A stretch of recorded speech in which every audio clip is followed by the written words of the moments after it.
दोस्तों नमस्कार, मेरे चैनल पर आपका स्वागत है। आप देख रहे हैं पॉलिटिक्स अनकॉइल्ड। दोस्तों, उमर खालिद, शर्जील इमाम और अन्य जो सीएए प्रोटेस्ट के दरमियान दिल्ली में दंगे भड़काने की केसेस में आरोपी है, उनकी जमानत याचिकाओं पर सुप्रीम कोर्ट में परसों सुनवाई हुई। दिल्ली हाई कोर्ट ने सारे आरोपियों की जमानत याचिकाएं ठुकराने के बाद इन आरोपियों ने सुप्रीम कोर्ट में गुहार लगाई है।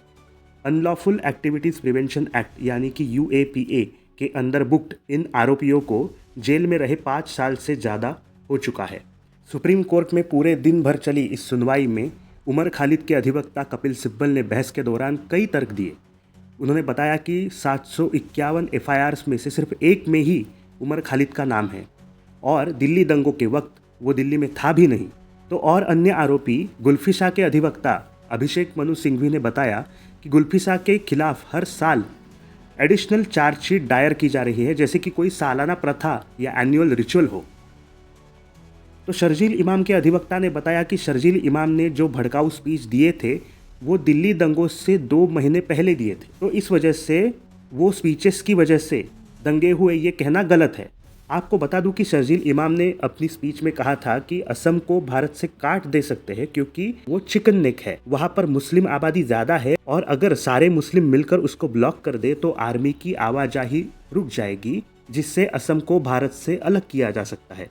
आपकी मेमोरी रिफ्रेश करने के लिए मैं वो स्पीच आपको सुना ही देता हूँ। इंडिया कट के अलग हो जाए, असम और आवाज डाले पटरियों पे, रोड पे उनको हटाने में एक महीना लगे। असम और इंडिया कट के अलग हो जाए तो हमें असम का रास्ता बंद करना होगा फौज के। काटना हमारी जिम्मेदारी है। असम और इंडिया कट के अलग हो जाए, असम और इंडिया कट के अलग हो जाए, तभी ये हमारी बात सुनेंगे। असम में जो मुसलमानों का हाल है आपको पता है, सीए नाफिज हो चुका है, वहाँ डिटेंशन कैंप में लोग डाले जा रहे हैं, है ना। और वहाँ तो खैर कत्लेआम चल रहा है, 6-8 महीने पता चलेगा सारे बंगालियों को मार दिया गया, हिंदू हो या मुसलमान, सारे बंगालियों को मार दिया गया, हिंदू हो या मुसलमान, क्योंकि उन्होंने 70 साल से किया है। अब वक्त ये है कि हम गैर मुस्लिमों को बोलें कि अगर हमदर्द हो तो हमारी शर्तों पर आगे खड़े हो, अगर हमारी शर्तों पर नहीं खड़े हो सकते तो वो हमदर्द नहीं है। कन्हैया वाली रैली देख लीजिए, 5 लाख लोग थे उसमें रैली में। अब उसका मसला बस इतना सा है, ये मैं पहले भी शायद अर्ज कर चुका हूँ, अगर 5 लाख लोग हमारे पास हो ऑर्गेनाइज्ड तो हम हिंदुस्तान और नॉर्थ ईस्ट को परमानेंटली कट कर सकते हैं। पर हम परमानेंटली नहीं तो कम से कम 1 महीने के लिए तो कट कर ही सकते हैं। मतलब इतना मवाद डालो पटरियों पर, रोड पे, उनको हटाने में 1 महीना लगे, है कि नहीं। जाए एयरफोर्स से, असम को काटना हमारी जिम्मेदारी है। असम और इंडिया कट के अलग हो जाए तभी ये हमारी बात सुनेंगे। असम में जो मुसलमानों का हाल है आपको पता है, सीए नाफिज हो चुका है, वहाँ डिटेंशन कैंप में लोग डाले जा रहे हैं, है ना। और वहाँ तो खैर कत्लेआम चल रहा है, 6-8 महीने पता चलेगा सारे बंगालियों को मार दिया गया, हिंदू हो या मुसलमान, ठीक है।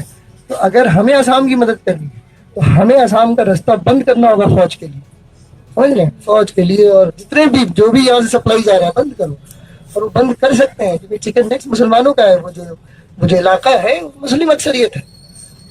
ऐसे सुंदर और महान विचार रखने वाले होनहार छात्र आज सलाखों के पीछे है, वो भी 5 साल से। वो एक नेशनल न्यूज़ है। सुप्रीम कोर्ट ने हालांकि इस केस में कोई राहत इन आरोपियों को अब तक तो नहीं दी है।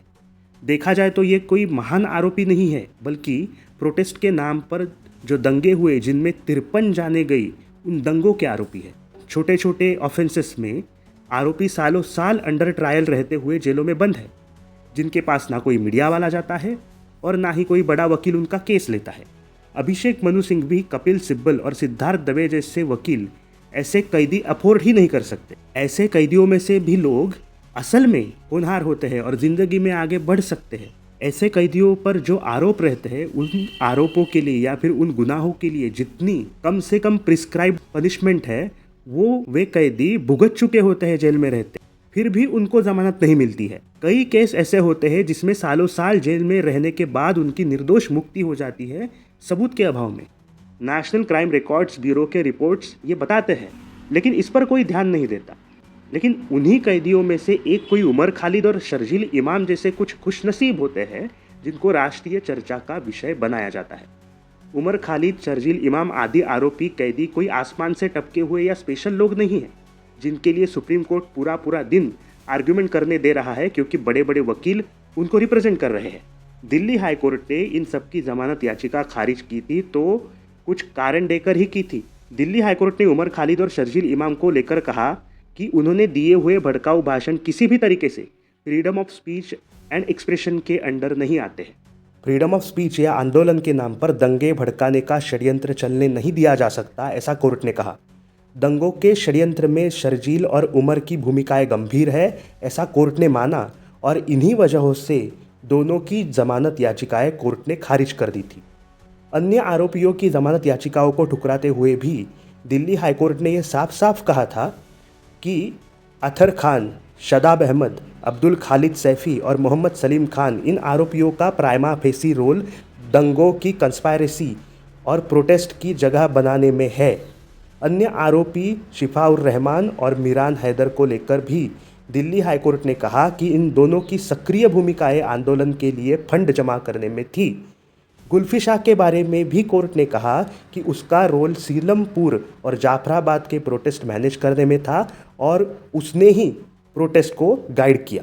तो कुल मिलाकर सभी आरोपियों के खिलाफ जमा किए गए पुख्ता सबूतों के आधार पर ही दिल्ली हाईकोर्ट ने सारी की सारी जमानत याचिकाएं कूड़ेदान में डाल दी थी। अब सुप्रीम कोर्ट भी इन आरोपियों को कोई राहत देने के पक्ष में है, ऐसा नहीं लग रहा है।